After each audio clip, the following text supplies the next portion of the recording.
Avatar Meher బాబాకి జై. మనము ప్రతిరోజు గత కొన్ని రోజులుగా బాబా కృపా కటాక్షంతో లిసన్ హ్యుమానిటీ అనే గ్రంథాన్ని చదువుకుంటున్నాము. దైవీ ప్రేమను గురించి బాబా సుదీర్ఘంగా సందేశం ఇస్తూ ఉన్నారు. ఎన్నో విషయాలు చెప్పారు దైవీ ప్రేమ గురించి. బాబా అంటున్నారు, మీరు చేసేటటువంటి ప్రతిరోజు భగవంతుడికి చేసే సేవలు లేదా నోములు, వ్రతాలు, పూజలు, ధ్యానాలు ఇవన్నీ కూడా ప్రేమను పుట్టించలేవు సుమా అంటున్నారు. అయితే ప్రేమను పొందినటువంటి వాళ్ళ లక్షణం కూడా మనం తెలుసుకున్నాం. అది వాళ్ళని దహించి వేస్తుంది, లోపల అగ్నిని ప్రజ్వరింపజేస్తుంది. కానీ పైనుండి పొగ కూడా బయటకు రానివ్వదు. అటువంటిది దైవీ ప్రేమ లక్షణము అంటూ చెప్తున్నారు. ప్రేమను అనుభవించవలసిందే. అది ఇలా ఉంటుంది, అలా ఉంటుంది అని చెప్పేటటువంటి పరిస్థితి లేదు. ఎందుకు అంటే అది బజార్‌లో దొరికేటటువంటి ఒక వస్తువు కాదు. కొని ఎంత ధనమైనా వెచ్చించి కొని తెచ్చుకునేందుకు. అది అనుభవానికి రావాల్సిందే. అనుభూతి పొందవలసిందే ప్రతి ఒక్కరు. అది ప్రదర్శించేది కూడా కాదు. అంటే బయటకి మనం చెప్పేది కూడా కాదు. నేను బాబాని ప్రేమిస్తున్నాను అని ఎవరైతే చెప్పారో నిజానికి దానికి ప్రాథమికమైనటువంటి అంశం కూడా మనకు తెలీదన్నమాట. అంటే ఆ ప్రేమ దైవీ ప్రేమను పొందినటువంటి వాళ్ళకే తెలుసు. మనలాంటి వాళ్ళకి ఈ ప్రేమ గురించి బాబా చెప్పిన విషయాలు చదువుకుంటున్నాము. అలాగే బాబా చెప్పిన అనేక సందేశాలు కూడా చదువుకోవడం వరకే. అది ఇంకా మనకి అనుభవం రాలేదు. కాబట్టి బాబా అంటున్నారు, మనము భగవంతుడిని ఎప్పుడు వేడుకుంటాము? ఏదైనా అవసర సమయాల్లో, ఏదైనా ఆరోగ్యం బాగోలేకపోయినా, ఏదైనా అవసరం వచ్చినా, లేకపోతే మనం తెచ్చుకున్నటువంటి సొమ్ము మనకి సరిపోకపోయినా, లేదా పిల్లల కోసమో, కుటుంబ శ్రేయస్సు కోసమో, ఇలా ఏదో ఒక కోరికతోటే భగవంతుణ్ణి గుర్తుకు తెచ్చుకుంటూ ఉంటాం. అయితే వీటినన్నిటినీ దృష్టిలో పెట్టుకుని బాబాను ప్రేమించడం అనేది వాటిని ప్రేమించడమే. మీకు కావలసినటువంటి వస్తువుల్ని, మీకు కావలసిన కోరికల్ని మాత్రమే ప్రేమించడమే అవుతుంది. అంతేకాని అది బాబాను ప్రేమించడం కాదు అంటున్నారు. అట్టి ప్రేమలో అంటే భగవత్ ప్రేమలో బాబాను ఏ విధంగా ప్రేమించాలో అలా ప్రేమించేటటువంటి వాళ్ళు బాబా అత్యంత సన్నిహిత శిష్యుల్లో కొంతమంది ఉన్నారు. ఆ రోజుల్లోనే కాదు, ఈ రోజుల్లో కూడా ఎంతో మంది బాబా ప్రేమకు లేదా బాబా ఇచ్చకు తల వంచి ఆయనను ప్రశ్నించకుండా ప్రేమించే వాళ్ళు ఎందరో ఎందరో ఉన్నారు. ఆ రోజుల్లో అంటే బాబా స్వయంగా చెప్తున్నారు, నేను చెప్పేటటువంటి వీళ్ళ ప్రేమ దేనితోనూ పోల్చలేనిది. అంటే వాళ్ళ ప్రేమ అత్యంత ఉన్నతమైనదని చెప్తున్నారు. వాళ్ళు ఎవరు అంటే ఆది దుబాష్, రోడా దుబాష్. మీకందరికీ వీళ్ళ గురించి తెలిసే ఉంటుంది. అయినా ఒక్కసారి మనం చెప్పుకుందాం.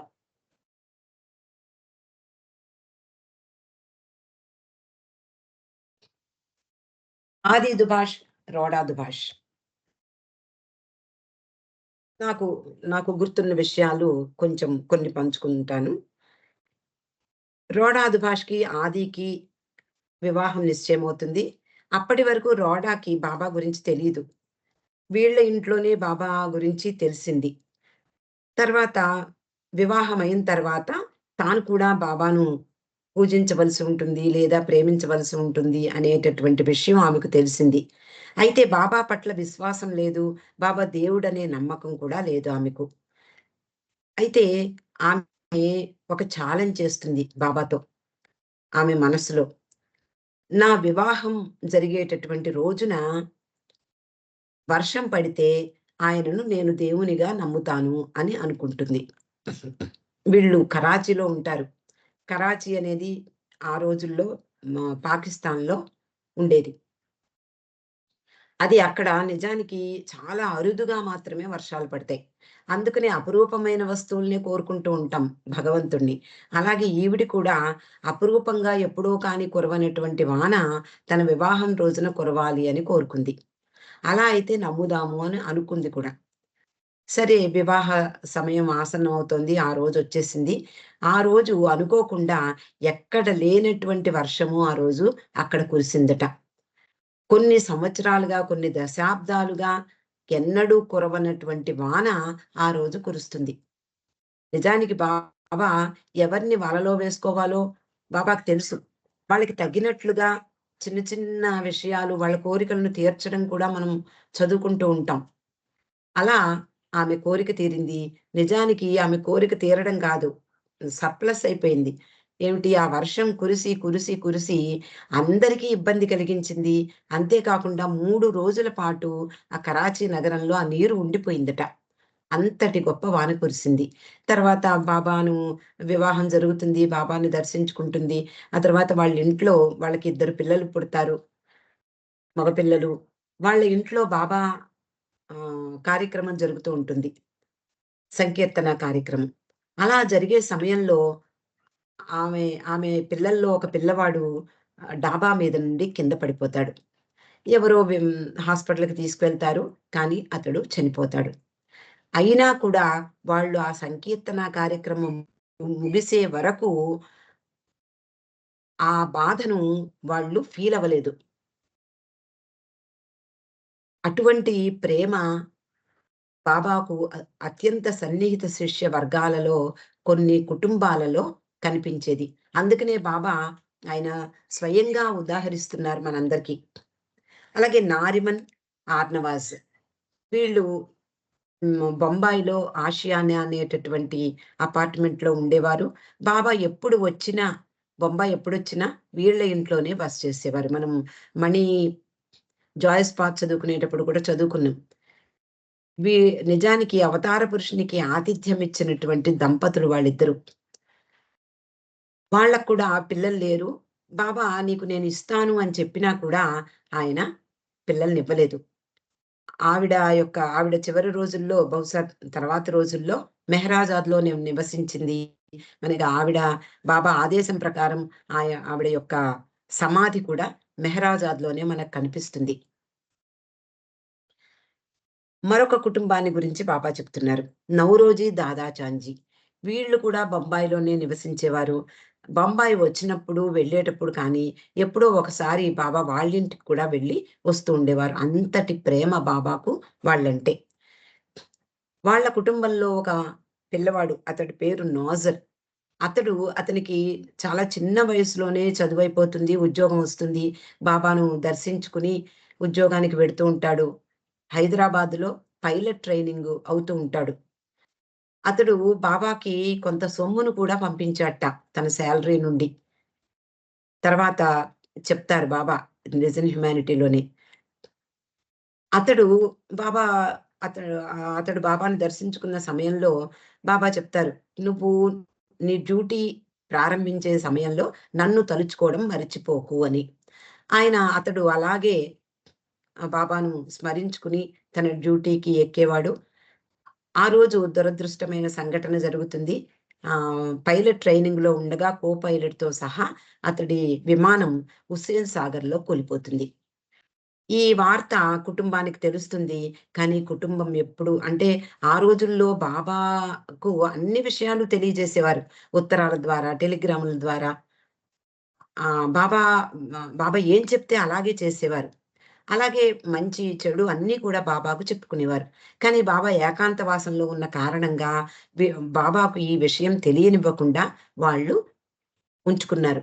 తర్వాత బాబాకు ఆ విషయం తెలిసి వాళ్ళందరినీ కూడా తన దర్శనానికి రమ్మనమని వాళ్ళ వాళ్ళ ప్రేమకు జోహార్లర్పించారు.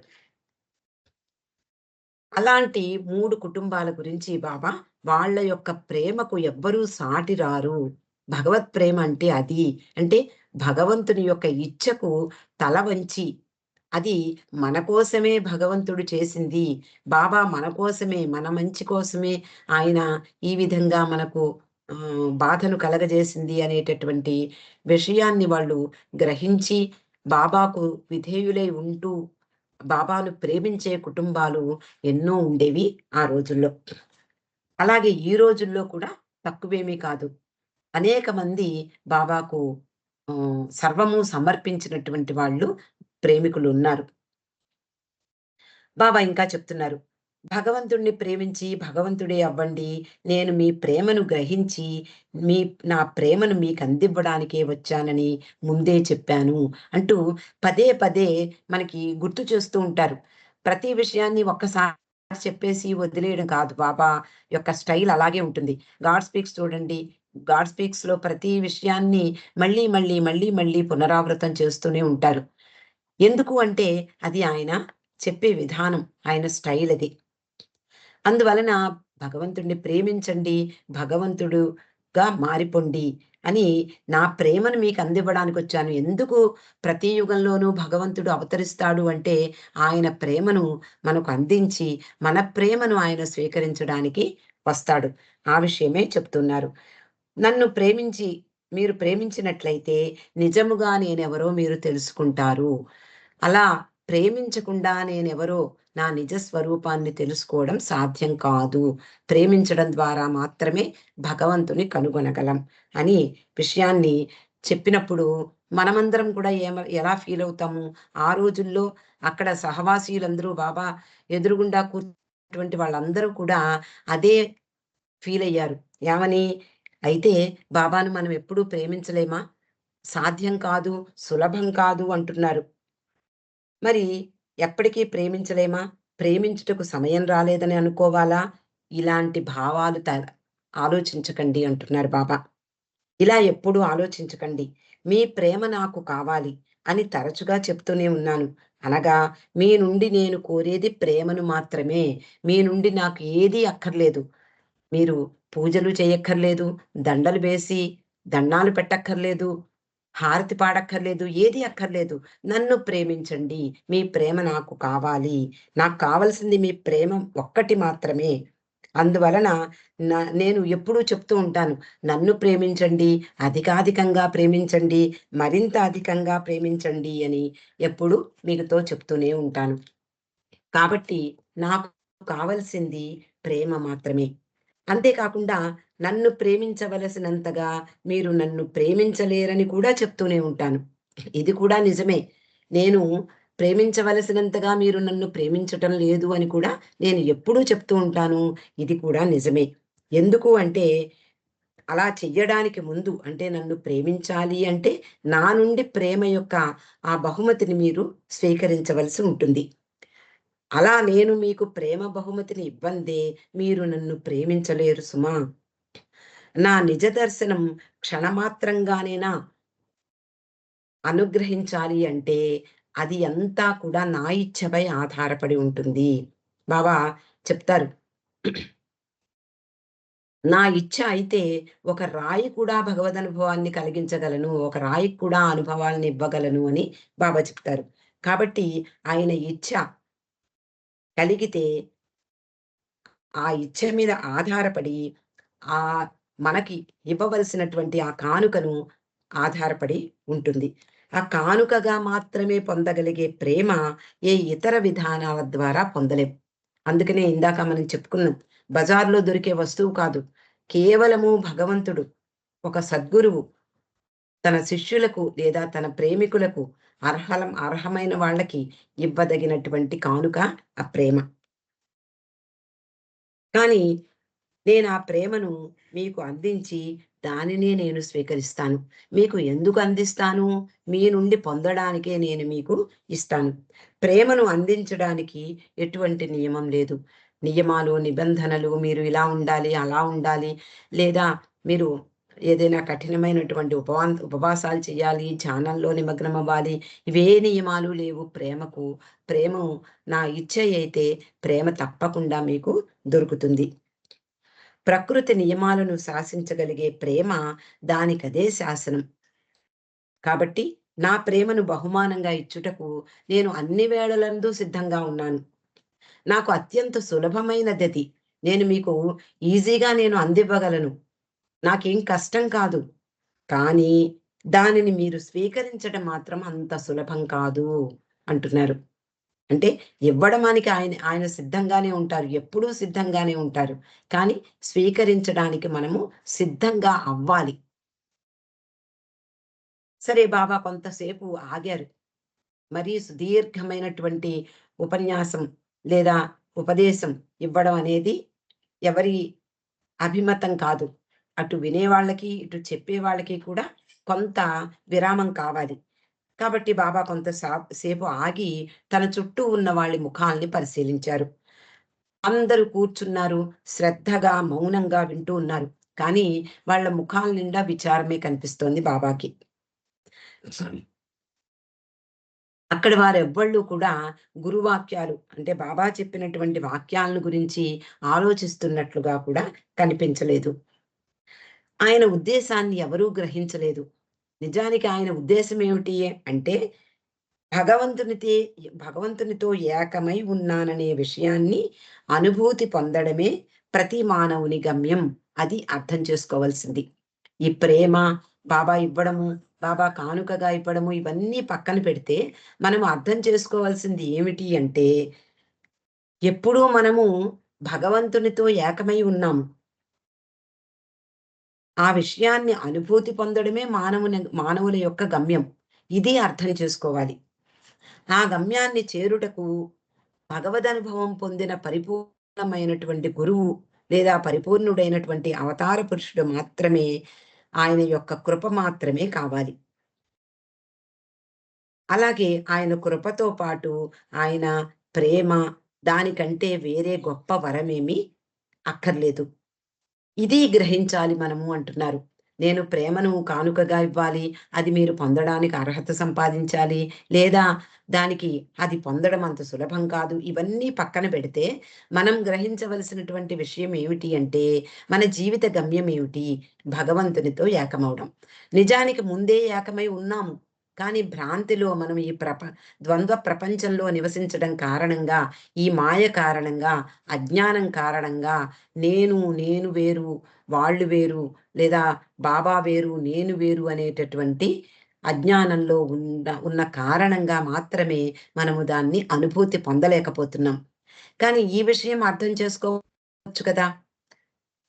కాబట్టి ఎవరిస్తారు భగవదనుభవం? ఆ భగవదనుభవం పొందిన వ్యక్తి మాత్రమే ఇవ్వగలడు. సాధారణమైనటువంటి గురువులు కానీ, సాధారణమైనటువంటి ప్రవచనకారులు కానీ ఎవరు భగవదనుభూతి ఇవ్వలేరు. ఎందుకు అంటే వాళ్ళే పొందలేదు. వాళ్ళు పొందిన దాన్ని ఇవ్వగలరు. వాళ్ళు పొందలేని దాన్ని ఎక్కడి నుంచి తెచ్చిస్తారు మనకి? కాబట్టి ఈ గొప్ప వరం సంపాదించడము, అంతకు మించిన వరం లేదు అనేటటువంటిది అంటే బాబా యొక్క కృప, బాబా ప్రేమ ఇది మనం వరంగా కోరుకోవాలి. అలా వీళ్ళందరూ గ్రహించాలి అని బాబా కోరుకున్నారు. కానీ అక్కడ వాళ్ళెవ్వరూ గ్రహించలేదు అని ఆయనకు అర్థమైంది. అయితే మరొక సంజ్ఞలను చేస్తూ ఉన్నారు బాబా. ఇరుచి అనువదిస్తున్నాడు. బాబా అంటున్నారు, "ఒక్కొక్కప్పుడు అట్టి ప్రేమను స్వీకరించుట నిశ్చయముగా అసాధ్యం." నిజానికి భగవంతుడు లేదా అవతార పురుషుడు ఆయన తన వారందరికీ కూడా ప్రేమను కానుకగా ఇవ్వాలని సిద్ధంగా ఉన్నప్పటికీ, దాన్ని స్వీకరించడం అంత సులభం కాదు. నిజానికి అసాధ్యమే అని బాబా స్పష్టమైనటువంటి ఈ సంజ్ఞలను ఎరిచి అనువదించసాగాడు. అందువల్లనే కబీర్ అంటాడు. ఇక్కడ కబీర్ అనేటటువంటి సద్గురువు యొక్క సూక్తులను బాబా చెప్తున్నారు. కబీర్ ఏమంటాడు? కొందరు దానిని కోరినప్పటికీ పొందలేరు. ఎవరైతే అందరూ కోరుకుంటారనుకుందాం. సపోజ్ బాబా మాటలు విన్నాము, బాబా సందేశాలు చదువుకుంటున్నాము, అనేక విషయాలు వింటున్నాం ప్రతిరోజు. సపోజ్ మనమంతా కూడా బాబా యొక్క అనుగ్రహాన్ని లేదా బాబా కృపను, బాబా ప్రేమను పొందాలి అని మనం కోరుకుందాము అనుకుంటున్నాం. అనుకుంటే అది కోరినప్పటికీ అందరూ పొందలేనిదది. కొందరికది కోరకుండానే లభ్యమవుతుందట. ఇంకా మనకేమీ తెలియదు. బాబా అదంతా మనకెందుకు? ఆ ప్రేమ కటాక్షం ఎప్పుడైతే మన మీద ప్రసరిస్తుందో, అప్పుడు మనకి భగవదున్మత్తల్లాగా అంటే మస్తుల్లాగా అయిపోవడం ఖాయం. కానీ అది వచ్చే వరకు మనమెందుకు ఖాళీగా ఉండాలి? బాబాను మనకి వీలైనంతలో మనం ప్రేమిద్దాం. లేదా బాబా మాటల్ని తూచా తప్పకుండా పాటిద్దాం. ఇలాంటి విషయాలకి మనం ఏది అర్హత అక్కర్లేదు. బాబా కానుక కూడా ఇవ్వక్కర్లేదు. కాబట్టి ఇక్కడ కబీర్ ఏమంటున్నాడు? కోరినప్పటికీ కొందరు అది పొందలేరు. కొందరికది కోరకుండానే లభ్యమవుతుంది. కొందరికది అందించినప్పటికీ వారి అశక్తత వలన స్వీకరించలేరు అని కబీర్ చెప్పాట. ఆ విషయాన్ని బాబా చెప్తున్నారు. అంటే మీరు కోరకుండానే నా అనుగ్రహం, నా కృప మీ మీద ప్రసరిస్తే తప్పకుండా మీకు ఆ కానుక లభిస్తుంది. దాని గురించి వర్రీ అవ్వకండి అని బాబా చెప్తున్నారు. నేను ఎల్లప్పుడూ ఆ ప్రేమ కానుకను మీకివ్వడానికి సిద్ధంగా ఉంటాను. మీరు కూడా దానిని అందుకోవడానికై సంసిద్ధులుగా ఉండాలి. దానికి నిజమైన ధైర్యం కావాలి. ఎలాంటి ధైర్యం కావాలి? ఇందాక మనం చెప్పుకున్నాం. వాళ్ళ యొక్క ప్రేమకు ఆహ్, పోటీ వచ్చేది ఏదీ లేదు. ఎవరి ప్రేమ సాటి రాదు వాళ్ళ ప్రేమకు అని ముగ్గురు కుటుంబాల గురించి బాబా చెప్పిన విషయాలు మనం తెలుసుకున్నాం. అలాంటి ధైర్యం కావాలి అంటున్నారు. సాధారణ అంటే ఎలాంటి పరిస్థితులు ఎదురైనప్పటికీ అది బాబా ఇచ్చగా మనం స్వీకరించడమే ఆ ధైర్యానికి ఒక ముందడుగు అని అనుకోవచ్చు. బాబా చెప్తున్నారు. అయితే ఈ ప్రపంచంలో ప్రేమ ఎలాంటిది? బాబా ఉద్దేశాన్ని విషయం వివరిస్తున్నారు. సాధారణంగా జంతు జంతువుల ప్రేమలోనూ, మానవుల యొక్క ప్రేమలోనూ కూడా ఉన్నత స్థాయి ప్రేమ వ్యక్తమవుతూ ఉంటుంది. ఒక జంతువు ఉంటుంది. అప్పుడే బిడ్డలు పుడతారు దానికి అనుకుందాం. వాటి దగ్గరికి ఎవ్వరిని రానివ్వదు. చాలా జాగ్రత్తగా కాపాడుకుంటూ ఉంటుంది.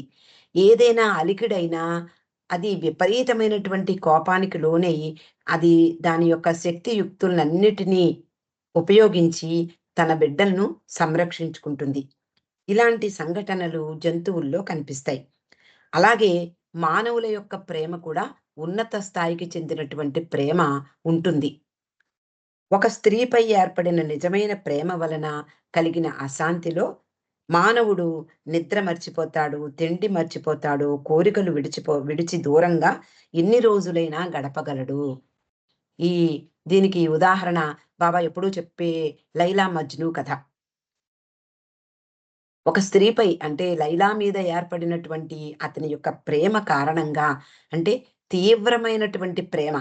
ఆ తీవ్రమైనటువంటి ప్రేమలో అతడు నిద్ర మర్చిపోతాడు, తిండి మర్చిపోతాడు, అలాగే కోరికలు కూడా లేకుండా పోతాయి. దూరంగా ఉండి వీటికి దూరంగా ఎన్నాళ్ళైనా అతడు వేచి ఉండగలడు. ఇటువంటి హ్మ్. గొప్ప ఉన్నతమైనటువంటి ప్రేమకు ఉదాహరణగా బాబా 'లైలా మజ్ను' కథని చెప్తూ ఉండేవారు. అయితే దివ్య ప్రేమ గురించి ఇంకా ఏం చెప్తున్నారు అంటే, అగ్ని వలె దహిస్తుందట అది. అన్ని రకాల చల్లదనాలనే కాకుండా, అన్ని రకాల ఊహాజనితమైన వేడిమిని కూడా తుడిచిపెట్టగలదు. ఆ దైవీ ప్రేమకు అంటే దీనికి ఉదాహరణగా కొల్హాపూర్‌కు చెందిన ధోండిబా అనే మస్తుని గురించి చెప్పవచ్చు అంటున్నారు. మామూలుగా మస్తులందరూ మస్తుల్ని గురించి మనకు చాలా విషయాలు ఆల్‌మోస్ట్ తెలుసు.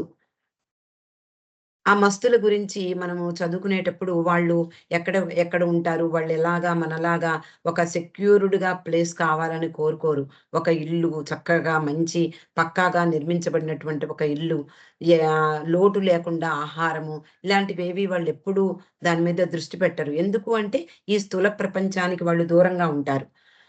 ఆ స్థూల ప్రపంచంలో ఉన్నటువంటి ఇప్పుడు 'మహమ్మద్ మస్తు' ఉన్నాడు. మొట్టమొదటి మామూలు సామాన్యంగా జీవించిన వాడే అతడు. కానీ అకస్మాత్తుగా అతడికి ఆ దివ్య ప్రేమ అనేటటువంటి కానుక లభించిందో ఏమో మనకు తెలీదు గానీ, ఆ దివ్య ప్రేమలో ఉన్మత్తత పొంది అతడు అలా కొన్ని రోజులు నిలబడిపోయాడట. నిలబడే ఉండేవాడట అహోరాత్రాలు. అలాగా మస్తులు వాళ్ళకి ఎటువంటిది అవసరం లేదు. ఎందుకంటే ఈ ప్రపంచ జ్ఞానం వాళ్ళకి ఉండదు. కొంచెం దూరంగా ఉంటారు. వాళ్ళకేదైనా మనం వాళ్ళని డిస్టర్బ్ చేసినప్పుడు వాళ్ళు మళ్ళీ కిందకి దిగి రావడానికి చాలా ఇబ్బంది పడుతూ ఒక మంచి స్థాయి నుండి కిందకి దిగి రాలేక వాళ్ళకి విపరీతమైనటువంటి కోపం వస్తూ ఉంటుంది. ఇక్కడ ధోండిబా అనేటటువంటి మస్తు గురించి బాబా ఉదాహరణ చెప్తున్నారు. అతడు ఆ రకమైనటువంటి అంటే దైవీ ప్రేమను పొందగలిగిన అరుదైన వ్యక్తి. అన్ని కాలాల్లోనూ అంటే విపరీతమైనటువంటి వేడి, చలి, వర్షాలు ఏదైనా సరే అతని శరీరం తట్టుకోగలదు. ఎంత వేడైనా భరిస్తుంది. అంటే ఈ ప్రాపంచికమైనటువంటి విషయాలకు దూరంగా ఉండడం వల్ల చలికి, వేడికి వాళ్ళకి తేడా ఉండదు. వర్షం పడుతున్నా కూడా వాళ్ళకేమీ ఏమాత్రం జలుబు కూడా చెయ్యదు. అతని శరీరం ఎలాంటి పరిస్థితికి గురైనప్పటికీ అతడు ఆరోగ్యంగా, కండగలిగి, బలిష్టంగా ఉంటాడు. అతని పరిసరాలకు కూడా తెలియకుండా అతనిలో అగ్ని ప్రజ్వరిల్లుతూ ఉంటుంది. అతనిలో నిరంతరము ఆ ప్రేమాగ్ని ప్రజ్వరిల్లుతూ ఉంటుంది. అతని మనసుకు, శరీరానికి సంబంధం ఉండదు. శరీరానికి, మనసుకి సంబంధం ఉన్నప్పుడే మనం పడే బాధలన్నీ పడాలి. మనము మనసుని పక్కన పెట్టి కాసేపు అంటే ఇప్పుడు మనం నిద్దట్లోకి వెళ్ళినప్పుడు ఏం జరుగుతుంది? ఏం జరుగుతుందో మనకి తెలీదు. మనకి స్పృహ ఉండదు. కానీ నిద్ర లేవగానే మనం ఈ శరీరంతో అటాచ్ అయిపోతుంది మన మనస్సు. అలా అటాచ్ అయినప్పుడు మనకన్నీ కూడా అన్నీ గుర్తుకొచ్చేస్తూ ఉంటాయి. మనకు వచ్చినటువంటి విషయాలన్నీ కూడా శరీరం ఆహ్, భరించేటటువంటి చలి, వేడి అన్నీ కూడా తెలిసిపోతాయి. అతనిలో అంటే ఈ దోండిబ అనే మస్తులో ఆపాదమస్తకము దివ్య ప్రేమ వ్యాపించి ఉంది అంటున్నారు. మొత్తం ఈ మస్తుల యొక్క విషయాలు వింటే మనకి ఈ విషయాలే అర్థమవుతాయి. వాళ్ళకి ఏ విధమైనటువంటి పట్టింపు ఉండదు. ఏ విధంగాను వాళ్ళు స్పందించరు. దేనికి స్పందించరు. బతిమాలి బాగా తినిపిస్తేనే వాళ్ళు తింటారు కూడా. లేకపోతే అది కూడా పట్టించుకోరు. కొంతమంది మస్తులు బాబా ఆహ్, మనకి ఈ 'లార్డ్ మెహర్‌లో' అలా మనం చదివినప్పుడు కొంతమంది ఎప్పుడు బీడీలు తాగే అలవాటు, కొంతమంది సిగరెట్లు తాగే అలవాటు, కొంతమంది పూలను అలంకరించుకునే అలవాట్లుంటాయి. కొంతమంది మస్తులు టీ తాగుతూ ఉంటారు. కొంతమంది మనము హ్మ్. 'లార్డ్ మెహర్‌లో' చదువుకున్నాం. ఆ మస్తు కొన్ని కాయిన్స్‌ని మింగేస్తాడు. ఆ తర్వాత మలంలో ఆ కాయిన్స్‌ని మళ్ళీ తీసి తన పంచకో, దేనికో తుడిచేసి మళ్ళీ వాటిని మింగేస్తూ ఉంటాడట. అంటే ప్రాపంచిక స్పృహ లేనటువంటి ఆ మస్తులు ఆ భగవత్ ప్రేమలో ఉన్మత్తత పొందినటువంటి వాళ్ళు అందులోని ఆనందాన్ని అనుభవిస్తూ నిరంతరము అనుభవిస్తూ ఉంటారు. ఇంకా బాబా ఏమంటున్నారు అంటే, ప్రేమ బుద్ధికి అందనిదైనప్పటికీ, దానిని గురించి అనేక విషయాలు సకారణంగా వివరింపబడి, గ్రహించేలా చెయ్యాలి. మన బుద్ధికి అందదు ప్రేమ, తెలివికి అందదు అన్నంత మాత్రాన దాని గురించిన విషయాలు మనం తెలుసుకోపోతే ఎలా? అదే విషయం బాబా చెప్తున్నారు. అయితే దానికి ఆ ప్రేమను గురించి అనేక విషయాలు బుద్ధి గ్రహించేలా చెయ్యవచ్చు. కానీ చిట్ట చివరకు నేనే శాశ్వతమై ఉన్నాను. మిగిలిందంతా శూన్యమే. నేను మాత్రమే కేవలం సత్యం. అట్టి సత్యాన్ని మనం భ్రాంతిలో ఉంటూ భ్రాంతి ద్వారా చేరుకోలేం. ఇక్కడ మరో విషయాన్ని చెప్తున్నారు. ఈ ప్రపంచంలో ఉంటూ, ఈ మాయలో ఉంటూ నేను కేవలము నేనే సత్యము, నేనే భగవంతుడిని అనుకుంటే ఎలా సరిపోతుంది? ఈ మాయను దాటి వెళ్ళినప్పుడు మాత్రమే మనకు అది అవగతమవుతుంది. ప్రేమను గురించి దాగుడు మూతలు లేవు. భగవంతుడు మానవునిగా అవతరించినప్పుడు అతడు ప్రేమ స్వరూపుడు. కాబట్టి ప్రేమ, విధేయతను ప్రసాదించగలడు. ఎందుకు ప్రతి యుగంలోనూ భగవంతుడు అవతరిస్తాడు అనే దానికి ఇక్కడ ఒక సమాధానం చెప్తున్నట్లుగా అనిపిస్తోంది. ఆయన వచ్చినప్పుడల్లా తన ప్రేమను, విధేయతను కానుకగా ప్రసాదించగలడు మానవాళికి. అందరి సమర్పణను స్వీకరించగలడు. అప్పుడు మానవుడేం చెయ్యాలి? అన్నీ సమర్పించాలి ఆయనకి. అప్పుడు ఆయన వాళ్ళు సమర్పించేదంతా కూడా ఆయన స్వీకరిస్తాడు. ఇలా బాబా ప్రేమను గురించి అనేక విషయాలు మనకి చెప్తూ ఉన్నారు. ఇక్కడికి మనం నిలుపుకుందామండి. మిగిలింది రేపు చదువుకుందాం. అవతార్ మెహర్ బాబా కీ జై.